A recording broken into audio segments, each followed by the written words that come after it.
My name is Kayla Brooks with the Project Next Generation program at the Richland Park Public Library. I will be interviewing Angela Graham today, June 23rd, 2017, at the Richland Park Public Library in Richland Park, Illinois, for the Illinois Veteran History Project. Okay, could you tell me your full name and when and where you were born? I'm Angela Tenise Graham. I was born in Chicago, Illinois on June 29th, 1977. Who are your parents and what were their occupations? My father was Andre C. Graham. He was in the Marine Corps during the Vietnam War, and after that he was an account manager for the company Spiegel before he retired. My mom is Gloria J. Graham, and she worked at a bank before she decided to have me and my brothers, and then she became a housewife for a little while.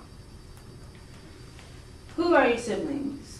I have two brothers who are twins, Jason and Jeffrey Graham. They were born in 1980, August 21st, 1980.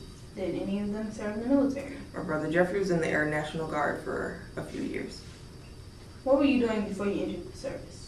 I actually went to college for a year before I joined the service.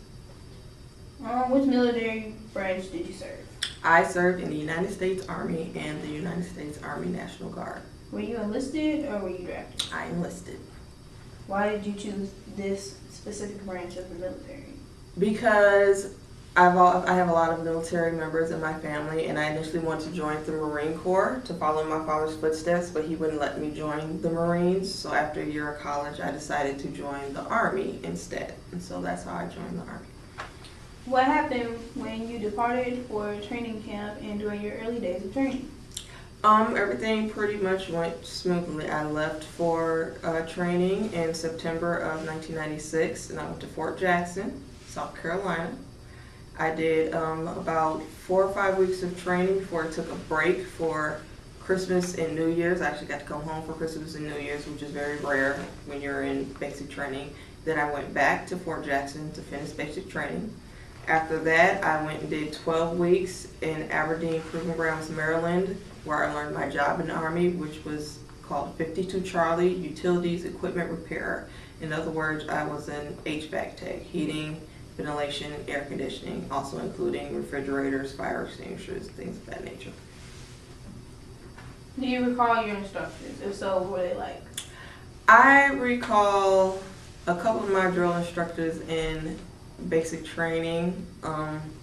Drill Sergeant Robinson was the one who mostly stuck out in my mind because he immediately saw my potential and made me squad leader the second day that we got to basic training. And once he learned that I had a father who was in the Marine Corps and actually was a drill instructor in the Marine Corps, and that I knew about the military through and through, and that I had, the gumption and I could do what I could do and I wasn't scared easily, he made me the squad leader. Did you receive any specialized training? Not specialized training. In basic training in AIT, which is where you learn your job. That's your specialized training because that's your job that you're going to do for your entire career in the military unless you decide to change it later on in your military career. How did you adapt to the military life, including physical regimen, food, and social life? Physically, it took a while for me to nail the 2-mile run because I never liked running distance. I was a sprinter in high school, so anything past 300 yards was a little bit of a struggle for me. Push-ups and sit-ups were not as bad because I was already pretty physically fit, having been, running track for all my years in high school and in my 1 year of college. As far as eating, we had to eat very quickly, and it took a while to adjust to that. A lot of stomach aches in the beginning from having to eat so fast and then go do stuff like that. Socially, made some friends, met some people you didn't quite like. You got to write letters home and receive letters from home, but you didn't really get to interact with a lot of other people in other platoons or battalions. So you were pretty much you and your platoon, and that was pretty much it. Not a lot of socialization within the whole company. Where did you serve? I served in Fort Bragg, North Carolina, until I got off active duty, and then when I came home, I served in the Illinois National Guard, which was based in Crestwood, Illinois. If you served abroad, what were some memories you had of that experience?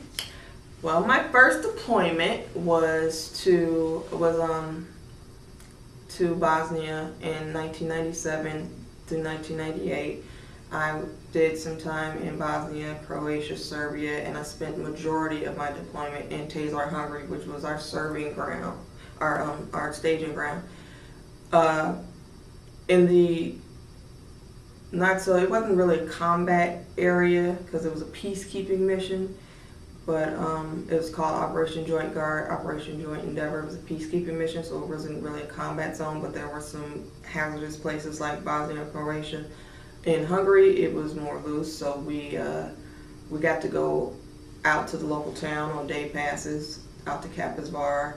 We had a fest tent that had pool tables and ping pong tables, and on the other side of the fest tent there was a stage, and we had DJs and different music nights. So it was really laid back in Hungary, and it was actually a very cool place to visit. I got to go to play volleyball in Austria. I got to go spend a few days in Budapest, Hungary on a 3-day pass. I got to go to Lake Balaton, in Pécs in Hungary. I got to go see Germany. So I got to see a lot of places on our downtime or on day passes or 3-day passes, which is pretty cool about being deployed in 97, 98. Now my second deployment was not as fun because I was in Operation Iraqi Freedom from 2005, late 2004 till 2006. And I was over in Iraq for almost a year, and it was a combat zone. There were a lot of quiet times, but there were a lot of not so quiet times. I've been on convoys that have gotten attacked. I've been on planes that they've tried to shoot down out the sky. I've been in bases where they've shot RPGs and mortar rounds into the base. So it was a very scary time. It was very hard being over there and being away from my daughter for a year.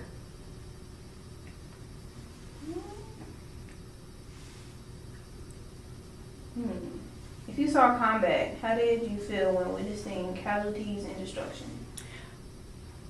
It's devastating. It's not an easy thing to see when you're personally involved in an attack, which I was. It's very scary. You have to remember a lot of your military training. You have to try not to panic and to defend yourself and your battle buddies, your fellow soldiers, as best as you can. I've lost friends. I've had friends and fellow soldiers that have lost their lives overseas, and it's not an easy thing. It's never an easy thing. It's something that I think about very often. It's a time in my life that I will never forget. I do suffer from not severe, but a pretty significant grade of PTSD, which is post-traumatic stress disorder, from my time over there. But in the end, I still do have a lot of friends who I served with in Iraq that I still keep in contact with all the time, from people that were in my National Guard unit to people that I met while I was over there that I still keep in contact with now, whether they're in Germany, whether they're in Georgia, whether they're in California or here in Illinois. So it's something that will always stay with me. It wasn't easy, but I made it home safe. And that deployment was what made me decide to finally end my time in the United States Army. What kind of friendships did you form while serving? A lot of great friendships. Like I said, I have friends that I met over there that I'm still friends with to this day. Thanks to social media like Facebook, we can keep in contact with each other all the time. See what's going on with one another. We can send each other messages. I have friends that are deployed again in Afghanistan and Iraq, but because of the internet and things like that, we can still keep in contact with one another. Every few years, people from my old unit, we try to get together, have like a little mini reunion of 133rd Signal Company, and some of them I talk to every day, like my friends Marlon and Robert, and Brian and Michelle, that I talk to every day or almost every day. Then we hang out all the time. So there's some really lifelong friends I've made through my time in the military. How did you stay in touch with family and friends back home? Lots of letters. When I was in Iraq, my mom and my dad sent me tons of pictures of my daughter, who was 5 when I left, and about to turn 7 when I finally came home. So I had tons and tons and tons of pictures. Every once in a while, I was able to webcam with her when she came home from school. Iraq was 9 hours ahead, so when she came home from school at 3, it was midnight in Iraq, but I'd stay up so I could webcam and see her face, and they'd send me videos and things like that and send them to me. So I kept in a lot of contact, a lot of letters. Every now and then I could call home. If I knew she was home, I could call my brothers, or I could call my mom or my dad and call some of my friends. But a lot of letters, a lot of emails, a lot of pictures. What did you do for recreation and when you were off duty? When I was in Iraq, or in general? In general. In general, well, in basic training, there's not a whole lot of downtime. Mostly when you're done with training for the day, you have about an hour or so to, shower, get ready for the next morning, write letters or read or whatever. In AIT, once you've been there a couple weeks, it loosens up a bit, and then once you've passed a certain phase, you can get a pass where you can change into your civilian clothes after you're off duty for the day, and then go to the MWR tent and watch TV or videos or whatever, listen to music. And then when you get to phase 5, when you're in AIT, that's when you get your weekend pass. And when you're done with duty on Friday, you can go to your room, pack a bag, change into your civilian clothes, and go away for the weekend, as long as you're back for formation on Sunday. Now on active duty, it's like a 9-to-5 job most of the time. You get up, you go to PT. After PT, you go to breakfast, you shower, and then you go to work. I worked at the motor pool. You go to work, you got final formation at maybe 5 o'clock. After that, you're done for the day. The day is yours unless you have a special duty, like parachute duty or something like that. So, and then after you were done for the day was yours. As long as your behind was in first formation the next morning at 0500, 5 o'clock for PT, you were fine.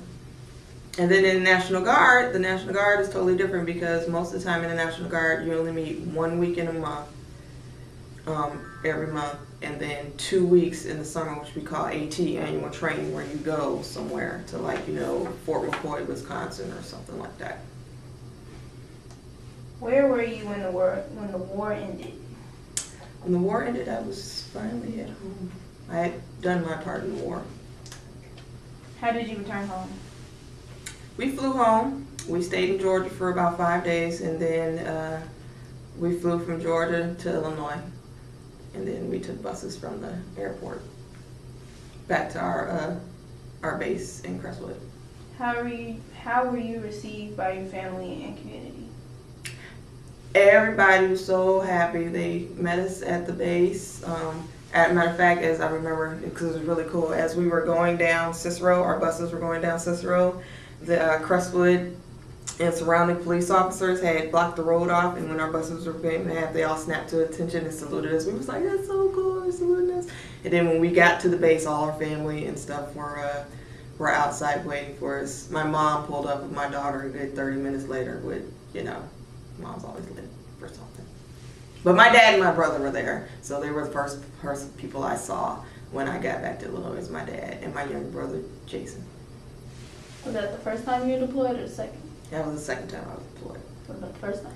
The first time I was deployed in Bosnia, when I came home, we went straight back to Fort Bragg, and then I took leave a few weeks after we got back and came home to Chicago for about a week or so. And this was before my daughter was born. How did you readjust to civilian life? I'm still not all the way adjusted to civilian life, but it's a slow but steady thing. You got to get used to not having to get up at 5 in the morning to go to PT. You got to adjust to not having a weapon on your side or slung across your back every day.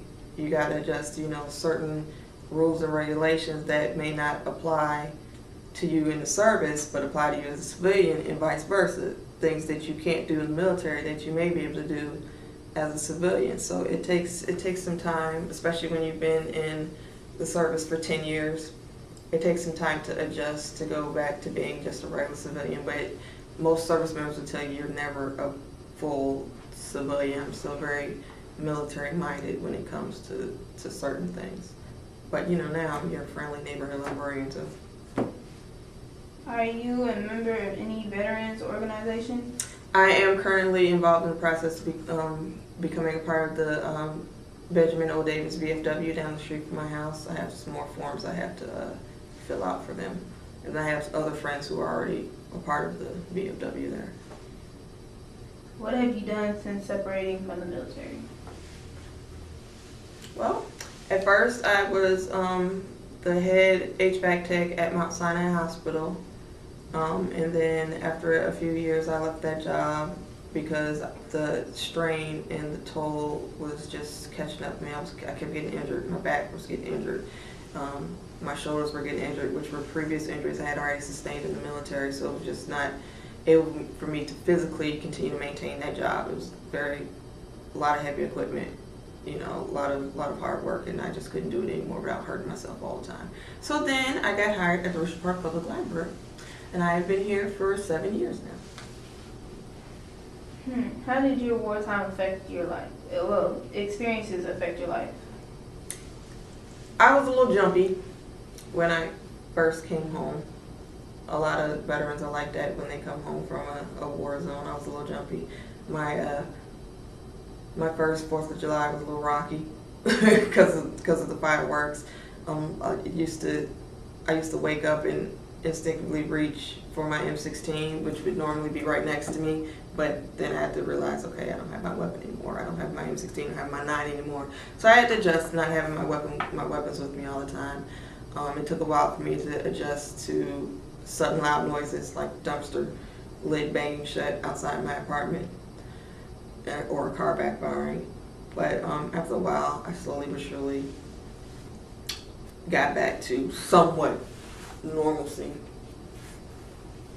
What are some life lessons that you learned from the military service? Well, one is patience, a lot of patience. I used to be a very impatient person. I still can be sometimes, but I'm a lot better than I used to be. A lot of relationships that I've developed, a lot of my closest friends I've served with, and a lot of my friends who didn't serve with me but stood by me the entire time or was gone, sending me care packages and letters and things of that nature. They're still the closest of my friends now, like my friends Adrian and Nicole. And the time with my daughter, been with my daughter for a year and a half. When I came home, she wouldn't let me out of her sight, so I tried to do a lot more with her. Well, I did. She's a teenager now, so she's not home most of the time. But I still, spend a lot of time with her and do stuff with her and goof off with her and things like that. And I just value the time that I have here because it could have been snatched away from me at any moment when I was overseas, and I just appreciate that a little bit more now that I'm older. How has your military service impacted your feelings about war and the military in general? As far as being in the military in general, I will say I miss it. It was something that I was good at. It was something that I liked to do as far as the everyday, day-to-day, and the camaraderie and the stability. As far as wars are never fun, despite what the war is about, despite who's fighting it. It's never fun. It's a very traumatic experience. Having been in a combat zone for a year, my thoughts of wars are very different from when I was younger. Some wars I don't think are necessary, but they're kind of unavoidable. I personally would not go back, but I do not object to any soldier who does go or volunteers to go, because it's all in defense of our country, and that's what we signed up for. That's why we signed up, in defense of the United States. That's the main reason why 90% of the soldiers and all the rest of the military sign up for the military. It's for defense of our country, because we love this country and we will defend it to the death if need be. What message would you like to leave for the future generations who will view and hear this interview? If going into the military is something that you're thinking about, one, make sure that it's something you absolutely want to do. I know a lot of kids see the tuition paid for college and things like that, the money as a big turn on, big perk for joining the military, but that's not all that is to it, because you may think you're just going in and just, I'm going to do my military service and, you know, have them pay for school and that's it. And next thing you know, you're in a combat zone for, you know, 12, 16, 18 months, because that's what you signed up for. So be serious about it. If you're a patriot and you love your country and this is something that you would be willing to die for, then it's all for you. I totally encourage you, and you will always have the support of your fellow soldiers, your fellow veterans, and families that support everything you do, if that's right for you. And just make sure the branch of service that you join is right for you. I have friends who joined the Marines, but the Marines was a little bit too much, so they came over to the Army. I have friends who were in the Army, and the Army was just not enough, so they went over to the Marines, or they joined the Army and went into Special Forces and Rangers and things like that, or became Navy SEALs and things like that. So just make sure it is what you want to do. And when you do go into the service, make sure you pick a job that you know you're going to excel at and you're going to do 100%. Don't pick a job or get stuck in a job that you're going to hate, because you're not going to put your all for it, and that's just going to be a detriment to you, your command, and your battle buddies, your fellow soldiers around you. And love what you do. Love your country, love what you do, and wear your uniform with pride. Is there anything you feel we haven't discussed or should be added to this interview? No, I think you pretty much covered everything. Can you think of anything else you'd like to know? Anything personal? I have your mom.